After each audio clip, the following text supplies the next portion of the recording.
Number 1.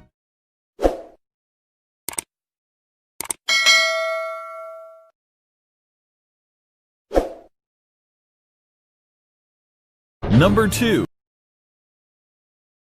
بسم الله السلام عليكم ورحمة الله وبركاته دمان مضى إسلام كميل كستو جوجتو وان سلاميا خاصة سوماليوين صحابتي دقاليقا مانتا waxaan rabaa inaan ila qaybsado alaabta yar halkan uga jeedaan alaabtani waa alaaban caadi ahayn ma sha Allah tabaaraka Allah fitamiinada iyo mineralka ku jira mineral maalan ama kar waaye calaashaan waad yaabaysa subhanallah marka saxaabtay daqaaliga alaabtani waxay u fiican tahay horta qof kasta oo bini aadan ah oo hormoonadiisu aad isku bedela sida aniga oo kale qofku hadduu cilad qabo waxa fiican inuu wax walba isagu barto cunto kasta oo naftiisa u roon iyo waxyaabaha u daran waa inuu kala barto saxaabtayda qaaliga anigu waxaan qabaa thyroid hormoonkaygu aad buu isku bedelaa taas way ayaa waxay u kaliftay inaan wax walba barto oo wax walba ka warkeeno marka saxaabtayda qaaliga midhahan cabitaan ma hadda ka sameynaya caadi ma aha ma sha Allah waad u jeedaan gabar kasto walaala waa inay ka faa'iideysataan insha Allah iyo qof kasto oo hormoonkiisu uu isbedelo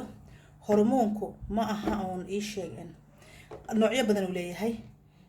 مثلا qof baa wajigiisa wuxuu ku sameynayaa haaro marka haaraha kulay aanu dhakhtar meeyaa saxaabta qaaliga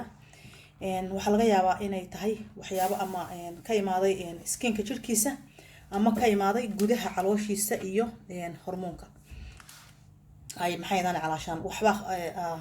keenaya dhibaato ah marka kan haaru baabiinayaan uma dhahay karo laakiin waa sababaha calaashaan waxaan ka wadaa for example ahaan hormoonku waxyaabo badan oo sababa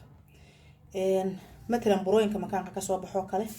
buradan tan dhuunta calaashan thyroidka laftiisu waa un buro dhiig raacday mid way soo kuusantaa waa la jaraa mid waa mid ilaa abada dawo qaadanaysid marka saxaabta qaaliga ah alaabtan aad iyo aad bay ugu fiican tahay hadda saasan uga gurayaa sidaas ayaan uga jagacsiinayaa sababtoo ah ma raba inaan kula shiido qaraar yar buu keenayaa waa inaan saas ugu xubkiyo marka saxaabtayda qaaliga waan soo dhaqayaa ka bacdina cabitaan baan ka sameynayaa marka qof kasto walaala oo hormoonkiisu aad u boodboodo waa inuu ka faa'iideysto qaasatan gabdhaha ilmaha rabo inay uur qaadaan ilaahay subxaanahu wa ta'aala awlaad khayr qabto oo baari ha siiya waa inay ka faa'iideystaan marka waxaan kaloon ku darayaa geed baan gadaal isagana uga darayaa insha Allah waan tusayaa isagana ما شاء الله صحابتيدا waa kan geedka kale ku daray rabo geedkan waxa la yiraahdaa kaaki uu ku qoran yahay wadankan kaaki baa la dhahaa carabtu maangay dhahaan laakiin kaaki la dhahaa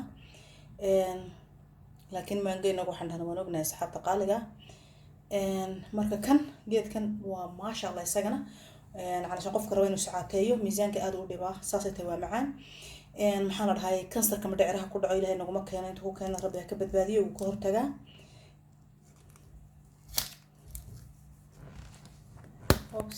kamaradi baa igu soo dhacday raali ahaada marka saxaabtayda qaaliga raaleeda kamaradan jagsiyo hoos igu soo dhacday hayd kasoo furatay meesheeda kasoo leexday marka waad u jeedaan geedkan gudihiisa subxaanallah caadi ma aha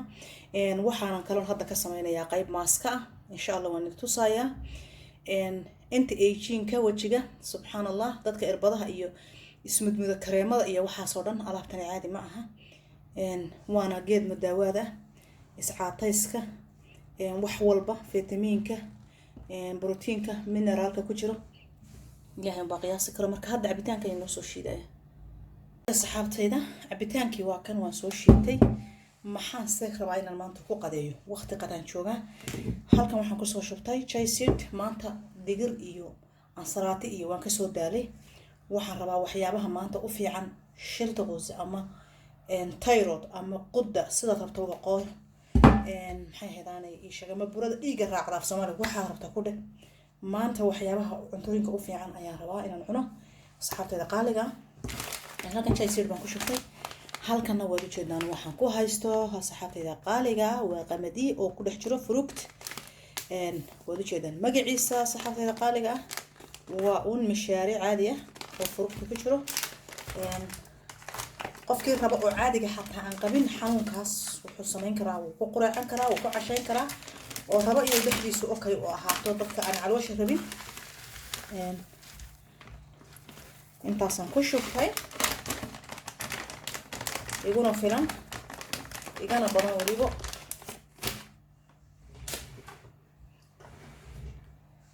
okay halkan waxaan ku haystaa saxaabtayda qaaliga waa caano iskayr laakiin waa yogurt qofkii rabo yogurtka aan rabin wuxuu ku darsan karaa caanaha qamadiga haafe amase caanaha oo sooyaha sooyuhuna aad bay ugu fiican yihiin tayroodka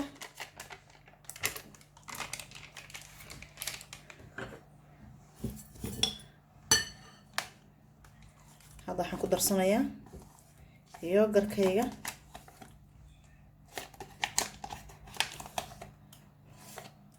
waa yogurt cad oo balayn ah laakiin waxa ku jiro vanilla علشان وحول يدرن معانا ما أنت قف مصوح كما قبصت هذا الجوري جاك تشوجا واحد عندها جرين وينين جوري جاك واحد عندها كجرين وينين نفتاض إلهي سبحانه وتعالى وفوق عذابه وحلي حكوا ترى ما أنت وحسن كرر عليه هاي أوه أصله هاي الله إلهي عافيمات بكوي هاي عن وحنا عافيمات كوا هين هاي اسكعوني ولا لا يا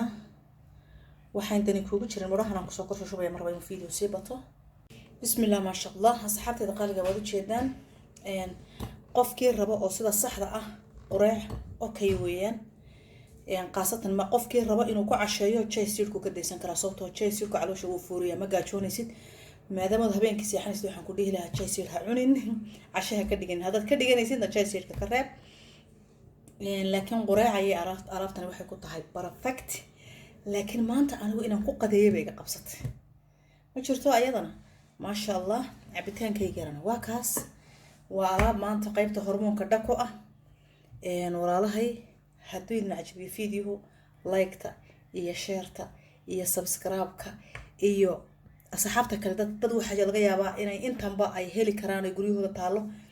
laakiin aanan ogeyn faa'iidada ay u leedahay inay buuxaan marka asxaabta qaaliga ka faa'iideysta